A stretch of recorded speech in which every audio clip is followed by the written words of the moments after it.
Welcome to the Kenya Wantam Notam Movement KWM podcast. Great to be here. Today we're embarking on quite a deep dive into Kenya's political landscape. Mm-hmm. We're focusing specifically on the historical roots of corruption, but also looking ahead to this powerful vision for a new Kenya. A vision articulated by the Kenya Wantam Notam movement itself, yeah. Exactly. We've been looking at some, really interesting source material from Village Action Online. Right, which is described as an independent digital platform spotlighting the KWM agenda. Precisely. And KWM, for context, is presented as this grassroots initiative really pushing for profound systemic change. Not just tweaking things. No, not at all. The material we're exploring today argues for nothing less than a complete overhaul of the current system, the aim, to truly put power back into the hands of the people. It's a radical proposition. It really is. You might think you have a handle on the story of corruption in Kenya, but this perspective, it challenges that. It unpacks just how deep those roots go and explains why the solutions being proposed are, so fundamental. Okay, let's unpack this. What's fascinating here and, quite unique about this source material is its unflinching perspective. It really doesn't just point fingers at individual corrupt actors, which, let's face it, is often the narrative we hear. Right, the few bad apples idea. Exactly. Instead, its central argument, the core idea, is that the system itself was fundamentally designed right from the beginning to enrich a select group of elites. Not designed to benefit ordinary citizens. That's the argument. Not primarily, anyway. So this isn't just about a few bad actors, but about the fundamental structure of governance and, crucially, how it's been maintained over decades. That is a powerful claim, and it definitely challenges that traditional narrative of post-independence hope and progress. So let's dive straight into those origins then. When Kenya gained independence, 1963, the official story was, freedom, equality for all. But this source, it offers a pretty provocative reinterpretation of that time. It argues that the political elites coming into power didn't exactly dismantle the old colonial structures. That completely no. Instead, they apparently made these strategic deals with the outgoing colonial masters. Deals that secured their positions, right? Secured their positions, yes, but also, according to the source, massive economic benefits. We're talking control over valuable land, resources. So the structures persisted. Kind of persisted, yeah. Colonial era extractive structures, maybe modified slightly, but still serving the powerful, just, under new management. That's a key point the source makes. And what the source highlights here, and this really challenges conventional thinking, is that this system, right from the get-go, was never really intended to benefit the average Kenyan broadly. It was designed to keep a ruling class in control. In control of key parts of the economy, prime agricultural land, natural resources, political power itself. And the impact, the source details this quite starkly, was felt by millions. People like Onyango, Wanjiku, Otieno, Hussein Ngala, Wanyonyi, countless others. Just ordinary Kenyans. Ordinary Kenyans deliberately left behind, struggling for basic services, education, healthcare, infrastructure, despite all the promises of a new nation. And if we connect this to the bigger picture, yeah. Well, this historical context, according to the source, reveals a pretty sobering truth. Which is? That the exploitation didn't actually end with independence. It shifted. It continued under different guise. So not a broken system failing to deliver? No, the argument is it wasn't broken at all. Yeah. It was working precisely as designed, efficiently serving the interests of a select few. This initial setup, this kind of blueprint, it laid the groundwork for everything that followed. It directly informs the landscape of inequality we see today. It's not just some historical footnote. It's presented as the foundational design for today's challenges. And that deep-seated design, that brings us neatly to a key figure the source discusses, Raila Odinga. Right, his long career. Exactly. His career is presented as this a fascinating case study in navigating and perhaps attempting to gain access to this very entrenched system. How so?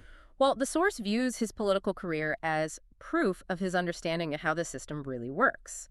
It points to his history of cutting deals with Kenya's most powerful leaders, figures like Moi, Kibaki, Uhuru, and more recently, Ruto. Across different eras. Across different eras, yes. And the source poses this really critical question. How much can someone genuinely change a system if they've essentially been a product of it, if they've consistently operated within its established rules? That's a tough question. And what this source synthesizes about Odinga's story is? Well, it's insightful because it argues his persistence, his seeking the presidency, his post-election negotiations, they all highlight a fundamental issue. Which goes back to the system itself. Precisely. The Kenyan political system, it claims, isn't fundamentally broken.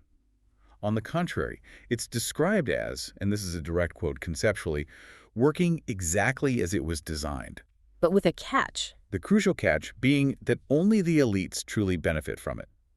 And this leads us right to the present day. You see these elites, powerful politicians, wealthy business tycoons, influential families, they continue to accumulate immense wealth, resources. While ordinary Kenyans. While ordinary Kenyans, maybe like many of you listening, are left struggling. Poverty rates remain stubbornly high. Millions grapple with inadequate access to basic health care, quality education, decent housing. It paints a stark picture. It does. And the source makes a compelling argument here. The government's perceived ineffectiveness, its failures. That isn't the biggest problem. The biggest problem is the fundamental structure itself. A structure seemingly crafted to ensure the rich keep getting richer, often at the expense of everyone else. That structural issue, it really comes into sharp focus when we look at past reform attempts, specifically the 2010 Constitution. Ah, yes, that was hailed as a major step forward. Hugely hailed, a beacon of change for Kenya. But, according to our source material, it, quote, has done little to alter the entrenched systems of corruption. Despite introducing things like devolution. Exactly. It did bring in some notable changes, devolution of power to counties, a more democratic electoral system, sure, but the source argues it left the core issue completely unresolved. Which was? That deep concentration of power and, crucially, resources still firmly in elite hands at the national level. Indeed. The analysis from this source is quite stark on the 2010 Constitution. It points out that even with devolution, the national government holds on to a disproportionate amount of budget control. So the money doesn't really follow the power down to the counties? Not nearly enough, according to this view. Counties are meant to be closer to the people, address local needs, right? But they often receive only a small fraction of national funds. The source suggests often far less than 30%, which it sees as just woefully inadequate. And the consequences? This skewed distribution, the source argues, leads directly to chronically underfunded local governments, which means inadequate infrastructure, struggling healthcare programs, poor quality education, precisely where most Kenyans live and need those services most desperately. So the system kind of perpetuates itself, even through reforms. That's the argument. The source reinforces this idea that the elites have, in essence, manipulated even these constitutional reforms to keep their grip on power and wealth. Leaving the majority trapped. Trapped in a system that primarily serves only a select few. And, this raises an important question. What does reform truly mean if that core imbalance of power and resources just persists? If the fundamental structure stays the same? Right. So if these incremental reforms, even major ones like a new constitution, aren't enough, what's the answer? Well, this is where the Kenya movement, through this source, presents its really radical solution. Okay, what is it? They propose it's time to, and this is a direct quote conceptually, burn the entire system down and start fresh. Wow, burn it down. Now, to be clear, the source explains this is a metaphor. It means a complete, nonviolent political and economic overhaul. Okay, not literal burning. Not literal burning, no. Right. But it signifies that minor tweaks, adjustments to a flawed system, that's not going to cut it. They're talking about total systemic transformation.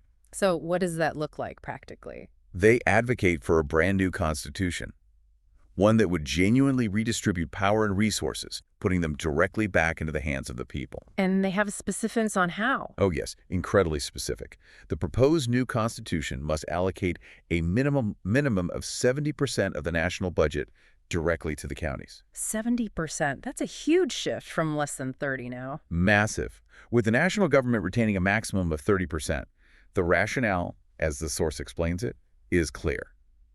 Fundamentally empower counties, give them the resources to significantly improve critical services, infrastructure, healthcare, education, right where people actually live. 70-30, that's a concrete proposal. Very concrete. And expanding on the how, the KWM vision, as laid out here, emphasizes direct citizen involvement in crafting this new constitution. How would that work? Not just politicians decide. No, not a small committee behind closed doors. The idea is a national referendum, allowing every single Kenyan, from the smallest village to the largest city, to have a direct, unequivocal say in how the country should be run. True grassroots democracy. That's how the source frames it. Not just tinkering with the old flawed system, but a deliberate, powerful move towards genuine grassroots empowerment. Building something fundamentally new from the ground up with a popular mandate, collective ownership. Okay, this is certainly sparking some thoughts. If this deep dive is making you think about how systems are designed, maybe even inspiring you to consider different approaches to big societal changes, well, then you're really engaging with the spirit of these ideas. And we really invite you to delve deeper into the vision presented by the Kenya Wantam Notam movement. You can explore more about their proposals, find the platform for community engagement. Just visit www.wantamnotam.com. That's wanthimnotum.com. Yes. There, you can create your own account, find your specific county, all 47 are listed, and actually start sharing your own unique ideas. This platform is really designed to spark discussion, facilitate action, change that can start in your village, your city, and build up. It's about participation. Exactly. Yeah. Now, let's circle back for a moment to some of the stark realities that, according to the source, underscore why such radical thinking might be necessary. Okay. The source gives this really unsettling example of the inequality it's talking about, the land owned by the Kenyatta family. Ah, yes, the land issue. It's described in the text as thousands of acres. I mean, so vast it's compared to the size of an entire country like Rwanda. That's staggering. It is. And this immense concentration of wealth and land is then put right next to the reality for countless ordinary Kenyans who own absolutely nothing, struggling even for small plots to survive. And the source says this isn't just historical. No, it clarifies this isn't an isolated incident or just something from the past. It's presented as a deeply entrenched, ongoing pattern. After independence, Moi also consolidated power and wealth, often through huge land acquisitions. Right. Kibaki, according to the source, followed a similar path. Uhuru, too, continued this pattern. And now, the source suggests, President Ruto seems to be attempting to perpetuate the very same model of elite accumulation. So a consistent mechanism of wealth extraction, basically. Yeah, that's the picture it paints. But, and this is important, here's the crucial difference the source points to. And it's actually a point of significant optimism within the narrative. Okay, what is it? The source states that the people are awake. There's been a palpable shift, it argues, in public consciousness. People are more aware. More aware and less willing to accept the status quo. The Gen Z generation in particular is highlighted. They're described as actively rejecting this established system. Not complacent. Anything but. They're portrayed as demanding fundamental change.